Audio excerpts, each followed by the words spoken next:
After a heated discussion, the City Council decided to send back the proposed zoning change to Planning Commission with considerations for a traffic and floodplain study. This week, Kansas lawmakers overrode 3 of Governor Kelly's vetoes of anti-transgender legislation, and now work is already underway in implementing and enforcing those future laws. That's right, David and Mackenzie. The Topeka City Council unanimously approved a plan to renovate Southwest Topeka Boulevard 3 years early. One City Council member introduced a plan to implement a land bank program to rehabilitate residential properties. Last March, Landon's routine eye doctor appointment became a multi-hour stay. Recently, the House passed a bill, House Bill 2390, establishing the Kansas Overdose Fatality Review Board. Anti-transgender bills. And 27 News reporter Cyro Asseo joins us live from the State House to break it all down. That's right, David. This week, Kansas lawmakers overrode 3 of Governor Kelly's vetoes of anti-transgender legislation, and now work is already underway in implementing and enforcing those future laws. Today, the Kansas State High School Activities Association approved a policy change to comply with the Fairness in Women's Sports Act. The law, which takes effect this summer, requires student athletes to be separated based on biological sex, determined at birth, and bans transgender athletes from participating in women's sports. Keisha's director says part of their job is to make sure the association's policy matches current laws. Our goal is always to be compliant with any statute, any law that is in place, and our response that we had a policy that has worked for a number of years. When we're given a new direction, we're certainly able to have the agility to create that landscape and respond accordingly. Also today, legislators enacted what may be the most sweeping transgender bathroom law in the country, the so-called Women's Bill of Rights. It defines male and female based on sex assigned at birth, and covers areas like restrooms, locker rooms, and domestic violence centers.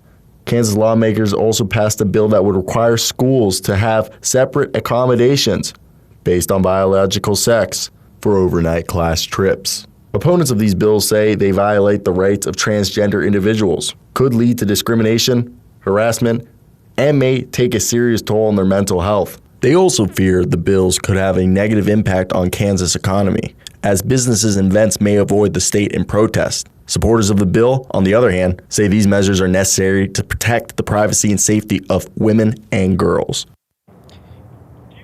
Kansas law doesn't create a new crime, nor impose any violations for these new laws. Supporters and critics say these laws could prompt a court case if someone complains about how these laws are enforced. Working for you, live at the State House in downtown Topeka, Cyro Asseo, 27 News. All right, Cyro, we appreciate the live update. And new tonight.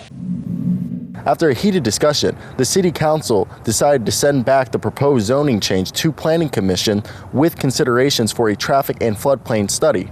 The council had mixed opinions regarding a proposal to rezone a 7-acre plot of land in North Topeka to allow a developer to build multifamily duplexes and quadplexes. You'll recall a recent study found Topeka has a severe shortage of affordable housing. This project would create homes for 30 local families. All council members said they had recently heard pushback from residents who live in the established neighborhood just north of the land in question. The neighbors have spent months voicing their disapproval, citing concerns about the potential impact on their property value and the character of their community. And people in their homes have a basic right to privacy and the quiet enjoyment of their property. And that takes all that away. This is the second time in recent years this neighborhood has fought a housing developer. In 2006, a similar plan was approved by the Planning Commission, but was voted down by the City Council.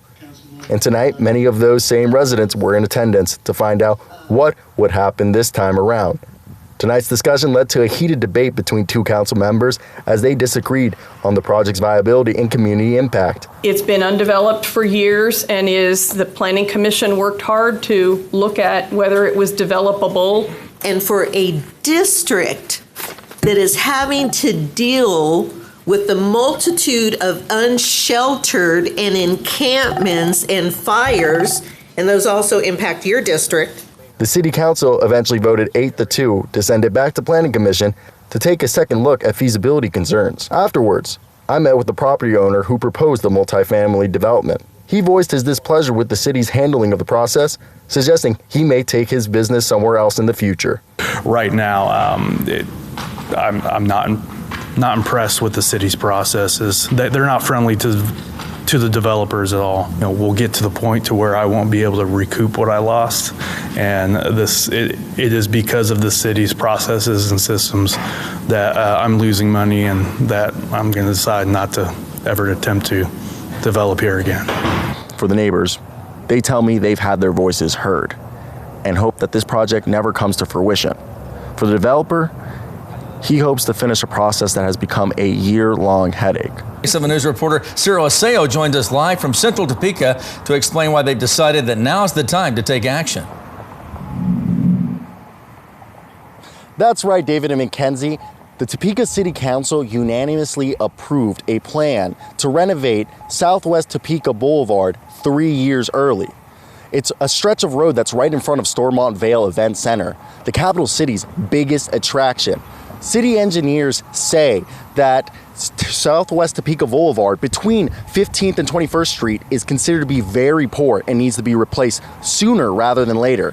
They recommend moving up the repair timeline by 3 years.